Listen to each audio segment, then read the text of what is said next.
Strengthening Faith 55. I had a thought which I wanted to share. There are many Muslims who dedicate much of their time, effort and wealth on things which are neither righteous deeds nor sins, meaning they are vain things. Vain things can also include acquiring unnecessary things, such as beautifying one's home beyond their necessities. Even though they might be correct in their claim that they are not committing sins, it is important to understand a fact.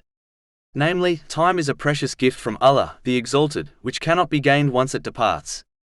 All other things can be acquired, such as wealth, all other things except time.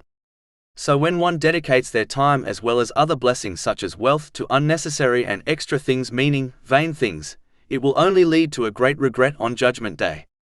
This will occur when they observe the reward given to those who made use of their time and performed righteous deeds. Time wasters may have avoided sins which saved them from punishment, but as they wasted time on vain things, they may face criticism.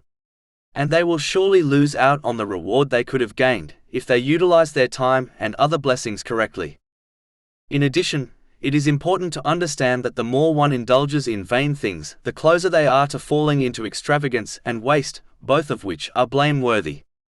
For example, those who waste blessings are considered the siblings of the devil. And it can be argued, when one dedicates their time to vain things, they have in fact wasted the precious blessing of time. Chapter 17 Al-Isra, verse 27.